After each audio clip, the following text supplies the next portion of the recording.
Hi friends, அனைவருக்கும் வணக்கம். நான் உங்கள் பட்டிக்காட்டு யூடியூபர் தேவி, திண்டுக்கல் மாவட்டத்திலிருந்து. இன்றைக்கி நம்ம சேனலில் என்ன வீடியோ பார்க்க போகிறோம் அப்படின்னு கேட்டிங்கன்னா, நீங்கள் பார்த்துட்ருக்கீங்களா, இந்த மாட்டுக்கு காய்ச்சங்க. எப்படி காய்ச்சல் வந்துச்சு அப்படின்னு கேட்டிங்கன்னா, வெயில்னால தான். மாட்டுக்கு காய்ச்சல் வந்தனாலே என்ன வீடியோ போடுறது என்னன்னு தெரியாமையே இத்தனை நாள் விட்டுட்டேன். என்ன செய்கிறதுன்ற ஒரு மைண்டே வேலை செய்யலை. எப்படி காய்ச்சல் வந்துச்சு, இந்த வெயிலுக்கு ஒரு நாள் 11 மணி வரைக்கும் விட்டுட்டேன்.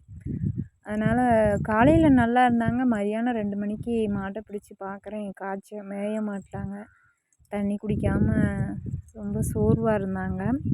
அப்படியே விடலை. நாங்கள் மாத்திரையை ஃபோன் போட்டு கேட்டோம் டாக்டர்கிட்ட. நைட்டு மாத்திரை, காலையிலையும் மாத்திரை போட சொன்னாங்க. போட்டு விட்டு மதியானம் டாக்டர் பார்த்து 4 ஊசி போட்டிருக்காங்க. பரவாயில்லாமல் இருக்குது. கொஞ்சம் உடம்பெல்லாம் சூடாக இருக்க மாதிரி இருக்குது. கொஞ்சம் ஒரு முதல்ல இருந்ததை விட இப்போ கொஞ்சம் பரவாயில்ல.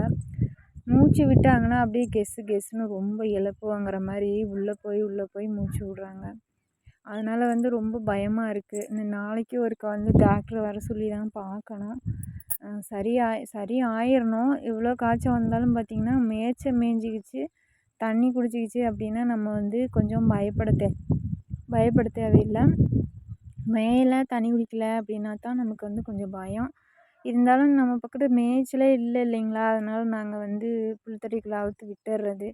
உனக்கு எவ்வளோ தேவையோ மேய்ஞ்சிட்டு தண்ணி குடிச்சிக்க. ஏன்னா உனக்கு உடம்பு சரியில்லைல்ல. காலையில் 7 மணிக்கு பால் கறந்துட்டு அவுத்து விட்டோன்னா, இந்த மாட்டை மட்டும் அவுத்து விட்ருவோம். அவுத்து விட்டுட்டு ஒரு 9 மணிக்கெல்லாம் கொண்டு தண்ணி விட்டு கட்டிடுவோம். இப்போதைக்கு அப்படி தான் போய்கிட்டு இருக்கு. மேய்ச்ச வேறு இல்லை, நான் வைக்கோலை வேறு எதிர்பார்த்துட்ருக்கோம். இப்படியே போயிடுமா இல்லை மழை வந்துடுமா அப்படிங்கிறது எங்களுக்கு தெரியல. வெள்ளாமையும் ஒன்றும் சரியில்லை இந்த மழை இல்லாதனால. அவ்வளோதாங்க. நன்றி, வணக்கம்.